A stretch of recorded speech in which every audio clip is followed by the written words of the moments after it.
சிவா திருச்சிற்றம்பலம். தென்னாடுடைய சிவனை போற்றி, எந்நாட்டவர்க்கும் இறைவா போற்றி.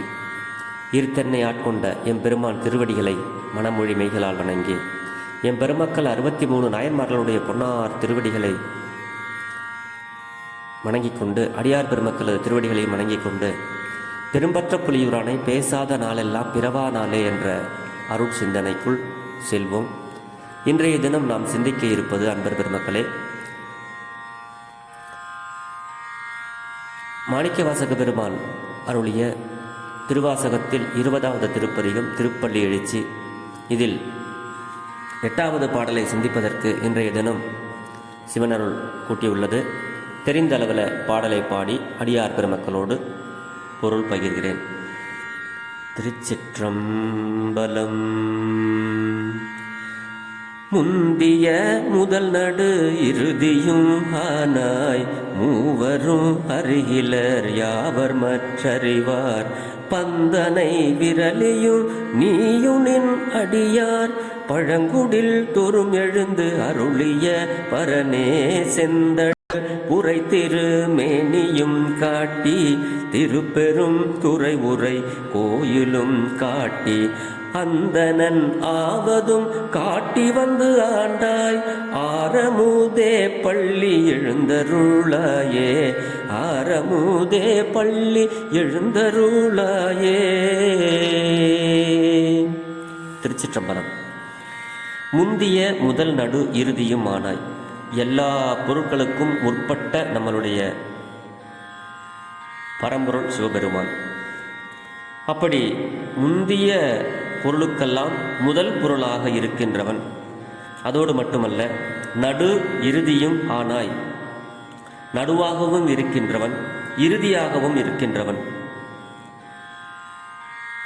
அததான் முந்தி முதல் நடு இறுதியும் ஆனாய் அப்படின்னு பெருமான் இங்கே அருளுகிறார். மூவரும் அருகிலர் யாவர் மற்ற அறிவார். பிரம்மா விஷ்ணு ருத்ரன், இந்த மூவரும் அறிய முடியாத சிவபெருமான் யாவர் மற்ற அறிவார். வேறு யாரால அறிய முடியும்? அவங்களாலேயே படைத்தல் தொழில் செய்கின்ற பிரம்மாவாலையும், காத்தல் தொழில் செய்கின்ற விஷ்ணுவாலையும், மறைத்தல் தொழிலை செய்கின்ற ருத்ரனாக இருக்கிறவர்கள், அவர் மூவராலும் அறிய முடியாதவன். இவர் மூவருக்கும் மேலான பரம்பொருள், மூவருக்கும் அருள் செய்கின்ற பரம்பொருள். அவர்களாலேயே அறிய முடியாத வேற யார் அவரை அறிய முடியும்? பந்து அணை விரலியும் நீயும் நின் அடியார், பழங்குடில் தோறும் எழுந்தருளிய பரணே அப்படிங்கிறாரு. பந்துகள் வந்து அணைகின்ற விரல்களை உடைய உமாதேவியும் நீயும் வந்து உன்னுடைய அடியார்கள் பழங்குடில் தோறும் எழுந்தருளிய பரணே, அவர்களுடைய வீடுகள் தோறும் எழுந்து அருள் செய்கின்ற பரனே, பரம்பொருளே, உயர்ந்த பொருளே அப்படிங்கிறாரு. இந்த வரிக்கு இன்று நம் இல்லங்கள் தோறும் எழுந்தருளி செங்கமல பொற்பாதம் தந்தருளும் சேவகனை அப்படின்னு திருவம்பாவையில் சொல்ற அதே கருத்தை இங்கேயும் நின் அடியார் பழங்குடில் தோறும் எழுந்தருளிய பரனே அப்படிங்கிற ஒரு கருத்தையும் நாம் ஒன்றாக ஒப்பிட்டு பார்க்க வேண்டும். செந்தழல் புரை திருமேனியும் காட்டி, திருப்பெரும் துறை உரை கோயிலும் காட்டி.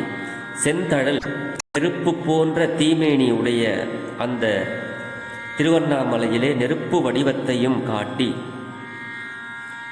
திருப்பெருந்துறையில் உறைந்திருக்கின்ற அந்த கோயிலையும் காட்டி, அந்தணன் என்றால் அருளாளன் அப்படின்னு அர்த்தம். அப்படி அந்தணன் ஆவதும் காட்டி வந்து ஆண்டாய். ஒரு உருவத்தை தாங்கி, ஒரு நெருப்பு உருவத்தை காட்டி, அப்புறம் ஒரு கோயிலை காட்டி, ஒரு லிங்கத்தை காட்டி, அப்புறம் அவரே எலி வந்த அந்தகனே பாடுதுங்கால் அம்மானாய் அப்படிங்கிற மாதிரி அவர் திருப்பெருந்துறையிலே அவராகவே சிவபெருமான விரும்பி வந்து ஆட்கொண்டார் மாணிக்கவாசக பெருந்தையாரை. அதனால அதை இங்கே திருப்பெருந்துறை உரை கோயிலும் காட்டி, அந்தணனாவதும் காட்டி வந்து ஆண்டாய். அவரே வந்து நம்மளை, அதாவது சதா அவருடைய நாமங்களை சொல்லிக்கொண்டு அந்த சிவசிந்தனையிலே நாம் இருந்தோமேயானால், அவர் நம்மளுடைய இல்லங்கள் தோறும், நம்மளுடைய உள்ளங்கள் தோறும் எழுந்து அருளுவார் என்கின்ற ஒரு கருத்தை இங்கே மாணிக்கவாசக பெருமான் நமக்கு அருளுகிறார். அவரே வந்து அருளுவார். அதுதான் வந்து ஆண்டாய் ஆறு அமுது போன்றவனே, திகட்டாத அமுது போன்ற எங்களுடைய சிவபெருமானே, பள்ளியிலிருந்து எங்களுக்கெல்லாம் எழுந்து அருளாயே, அருள் செய்ய வேண்டும் அப்படின்னு இந்த திருப்பெருந்துறையில் மாணிக்கவாசக பெருந்தகையார் சிவபெருமானாரிடத்தில் ஒரு அற்புதமான இந்த பாடலை பாடுகிறார். அந்தணனாவதும் காட்டி வந்து ஆண்டாய். அவர் மாணிக்கவாசக பெருந்தகையார் குதிரை வாங்கறதுக்காண்டி இருக்கிற காசை எல்லாம் எடுத்து போனார். ஆனால் அங்கே வந்து திருமேனி காட்டி, குருமேனி காட்டி சிவபெருமான் வந்து அங்கே திருப்பெருந்துறையிலே அதை தான் வந்து அந்தணன் ஆவதும் காட்டி வந்து ஆண்டாய். அவரே வந்து இவரை ஆட்கொண்டார். அப்பதான் சுவாமி, நீயே வந்து ஆட்கொண்டதுனால உன்னுடைய அருமை பெருமையை என்னால் உணர்ந்து கொள்ள முடியவில்லை. எப்பவுமே காசு கொடுத்து வாங்குற பொருளுக்கு நமக்கு மதிப்பு தெரியும், இலவசமாக வாங்குற பொருளுக்கு நமக்கு மதிப்பு தெரியாது. அந்த மாதிரி சுவாமியே கருணையோடு வந்து மாணிக்கவாசக பெருந்தகையாரை ஆட்கொண்ட பொழுது அவருக்கு அதனுடைய பெருமை தெரியவில்லை. அப்புறமா தான் புரியுது. அப்படி புரியும் பொழுது தான் அவருக்கு அதனுடைய பெருமை புரியும் பொழுது தான் விட்டுடுதி கண்டாய், என்னை விட்டுருவியோ சாமி, எனக்கு அருள் செய்யி. அன்னைக்கு நீயாக வந்து ஆட்கொண்ட பொழுது எனக்கு வந்து உணர முடியல, ஆனால் இன்னைக்கு நான் உணர்ந்துட்டேன், நீ வந்து எனக்கு காட்சி கொடுக்க வேண்டும் அப்படின்னு வேண்டுறாரு. அப்புறம் காட்சி கொடுக்குறாரு. நீ வந்து காட்டினாய் கழுக்குன்றிலே அப்படின்னு அதெல்லாம் நெகிழ்ந்து பாடக்கூடிய ஒரு அற்புதமான பாடல்களாக திருவாசகத்தில் இருக்கிறது. ஆக சிவபெருமான் வந்து முன்னை பழம்பொருக்கும் முன்னை பழம்பொருள் பின்னை புதுமைக்கும் பேர்த்தும் அப்பற்றி என்னன்னு நம்ம திருவம்பாவையில் சொன்ன மாதிரி பெருமான் வந்து எல்லாத்திற்கும் முதலாகவும் இருக்கிறார், இப்போ இருக்கிற பொருட்களாகவும் இருக்கிறார். இதற்கு பிறகு உள்ள பொருட்களுக்கும் அதுக்கு அப்பாற்பட்ட பொருட்களுக்கும் அவரே காரணமாக இருக்கிறார், கருவியாக அல்ல, காரணமாக இருக்கிறார். அதுதான் முந்திய முதல் நடு இறுதியுமானாய் மூவரும் அறிவார் யாவர் மற்ற அறிவார் அப்படின்னு பெருமான் வந்து இங்கே அழகாக நமக்கு உணர்த்துகிறார். இதற்கு நிறைய பொருள் சொல்லலாம், இருந்தாலும் எளிமையான முறையில் அடியார் பெருமக்களுக்கு புரியும்படியாக சிவபெருமானாருடைய புகழை பேச வேண்டும். இன்றைக்கு ஒரு நாளைக்கு ஒரு தடவையாவது என்னுடைய சிவபெருமான் நமச்சிவாய அப்படிங்கிற ஒரு சிந்தனையை நாம் எல்லாம் செய்ய வேண்டும் என்பதற்காக எளியன் இப்படி ஒரு பெரும்பற்ற புலியூரானை பேசாத நாளெல்லாம் பிறவா நாளே என்ற சிந்தனையை செய்து வருகிறேன்.